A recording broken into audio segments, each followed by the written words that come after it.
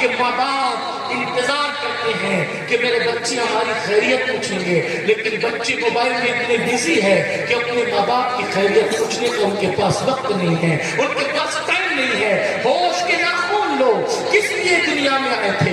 دنیا میں آبادی کے لیے نہیں آئے تھے، عیاشی کے لیے نہیں آئے تھے، پاپ کے لیے نہیں آئے تھے۔ ہوش کے ناخن لو، اپنی ذمہ داریوں کا احساس کرو۔ اے میری قوم کے جوانوں، تم نے دنیا کو شعور دینا ہے، تم لاشعوری طور پر کہاں ہو؟ تم کس نشے میں ہو؟ کس بدمستیوں میں ہو؟ نکلو گناہوں سے، گناہ سے ہجرت کرو، اپنے مقصد کی طرف نگاہ کرو۔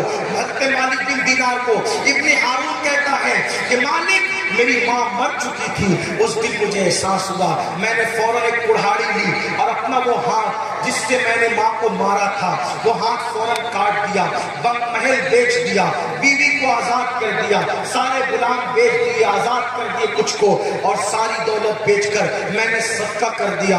وہ دن اور آج کا دن ہے، ہر دن روزہ رکھتا ہوں، ہر رات عبادت کرتا ہوں، ہر سال پیدل حج کو آتا ہوں، لیکن سکون نہیں ہے مالک، اطمینان نہیں ہے مالک۔ اللہ اکبر۔ حضرت مالک ابن دینار نے سنا تو غصے میں آ گئے، فرمایا بدبخت، اللہ تجھے کبھی معاف نہ کرے، تو نشیڑی ہے اور ماں کا قاتل ہے، اللہ تجھے کبھی معاف نہ کرے۔ یہ کہہ کر مالک ابن دینار پلٹے، اور پلٹنے کے بعد انہوں نے اتنی آواز سنی کہ وہ کہہ رہا تھا، اے غموں کو کھولنے والے اللہ، مجھے بخش دے، مجھے معاف کر دے، میرے غموں کو کھول دے۔ اللہ اکبر۔ مالک الدینار جیسے ہی پلٹ کر اپنے خیمے میں گئے، غصے کی ملی جلی کیفیت تھی، لیٹ گئے، آنکھ لگ گئی۔ جب آنکھ لگی تو خواب میں اللہ کے رسول کا جلوہ دیکھا، مصطفیٰ جان رحمت کا جلوہ جہاں آرا دیکھا۔ آقا نے فرمایا، مالک تو نے ابن ہارون کو کیوں ڈانٹا، اس کو کیوں مایوس کیا؟ عرض کی آقا اس نے کتنا بڑا پاپ کیا، ماں کا قاتل ہے، نشیڑی ہے۔ آقا فرماتے ہیں ابن ہارون کا کے بارے میں میں بتاؤں مالک بن دینار تجھے کہ اللہ اس کے ساتھ کیا سلوک کرے گا؟ اللہ اکبر۔ مالک الدینار نے کہا غیب کا نبی سے کہ حضور بالکل بتائیں۔ تو آقا فرماتے ہیں اے مالک بن دینار، جب قیامت کے دن اللہ کی عدالت میں ابن ہارون کو اور اس کی امی کو کھڑا کیا جائے گا تو اللہ پاک فرمائے گا ابن ہارون تو ماں کا قاتل ہے، تیرا ٹھکانہ جہنم ہے۔ اور پھر اللہ اکبر تقریباً 3500 سال تک، کتنے؟ 3500 سال تک ابن ہارون جہنم کی آگ میں جلے گا۔ اللہ اکبر۔ لوگوں کو لگتا ہے یہ جہنم کیا چیز ہے، مولانا لوگ تو بس ایسی بولتے ہیں، سنو یہ جہنم ہے۔ اللہ کے رسول علیہ السلام فرماتے ہیں جہنم میں سب سے ہلکا عذاب، یہ صحیح کی روایت ہے، بخاری شریف میں یہ روایت موجود ہے، جہنم میں سب سے ہلکا عذاب جس جہنمی کو دیا جائے گا اس کو آگ کی جوتی پہنائی جائے گی۔ یہ سب سے کم عذاب ہے جہنم کا، جس کو سب سے کم اور ہلکا عذاب دیا جائے گا جہنم میں، اس کے پیر میں آگ کی جوتی پہنائی جائے گی، اور آگ کی جوتی پہنانے سے اس کے بھیجے کو ایسے کھولنا ہوگا جیسے چولہے پہ رکھی ہوئی ہانڈی کے اندر پانی کھولنے لگتا ہے، ایسے اس کا بھیجا کھول کھول کے زمین پہ گرے گا۔ یہ سب سے ہلکا عذاب ہوگا۔ اگر ایک لمحہ کوئی جہنم کی آگ میں چلا جائے تو نکلنے کے بعد اگر اس کو دنیا کی آگ میں رکھا جائے تو وہ سمجھے گا کہ مجھے آگ سے نکال کے باغ میں ڈال دیا گیا۔ یہ ہے جہنم کی آگ۔ ہماری دنیا کی آگ سے 70 درجہ زیادہ تیز جہنم کی آگ ہے۔ یہ نہ سمجھو کہ کہانی قصہ ہے، دین کہانی قصہ نہیں ہے، یہ مبالغہ آرائیاں نہیں ہے، یہ اللہ کے رسول کا سچے نبی کا فرمان ہے۔ اللہ اکبر۔ تو ابن ہارون 3500 سال تک جہنم کی آگ میں جلے گا، اس کی ماں تو جنت میں ہوگی۔ اچانک اس کی ماں کو ابن ہارون کی یاد آئے، وہ فرشتوں سے پوچھے کہ فرشتوں میرا بیٹا ابن ہارون کہاں ہے، کہاں ہے میرا بیٹا؟ تو فرشتے کہیں گے وہ جہنم میں۔ کیوں؟ تجھے قتل کیا تھا اور شرابی تھا اس لیے۔ تو ابن ہارون کی ماں کی ممتا تڑپ جائے گی جنت میں، اور وہ کہے گی فرشتوں اللہ سے پوچھو نا کیا میرا بیٹا جنت میں نہیں آ سکتا، میرا بیٹا جنت میں نہیں آ۔ ماں کہے، دیکھو ماں تو ماں ہوتی ہے، ماں تو ماں باپ کی قدر جانتی۔ غدار اور قاتل بیٹوں کے بارے میں جب ماں کی ممتا کا یہ عالم ہے کہ جنت میں بھی نہیں بھول رہی ہے بچوں کو، تو وفادار بیٹوں کے لیے کیا عالم ہوگا، فرما بردار بیٹوں کے لیے کیا عالم ہوگا، ایثار ثواب کرنے والے بچوں کے لیے ماں باپ کی ممتا کا عالم کیا ہوگا۔ اللہ اکبر۔ ابن ہارون کی ماں کہے گی فرشتوں اللہ سے پوچھو میرا بیٹا جنت میں نہیں آ سکتا۔ فرشتے اللہ سے کہیں گے اللہ ابن ہارون کی ماں پوچھ رہی ہے کیا میرا بیٹا جنت میں نہیں آ سکتا؟ اللہ فرمائے گا بالکل آ سکتا ہے، ایک ہی شرط ہے اگر تو معاف کر دے ہم بھی معاف کر دیں گے۔ اللہ کے رسول فرماتے ہیں مالک ابن دینار جب اس کی ماں اس کو معاف کر دے گی وہ اللہ بھی اس کو معاف فرما کر جنت میں داخل فرما دے گا۔ میرے آقا کی صلاۃ و تسلیم کے پیارے دیوانوں، لیکن نشے کا نقصان دیکھو، ماں کا قاتل بن گیا۔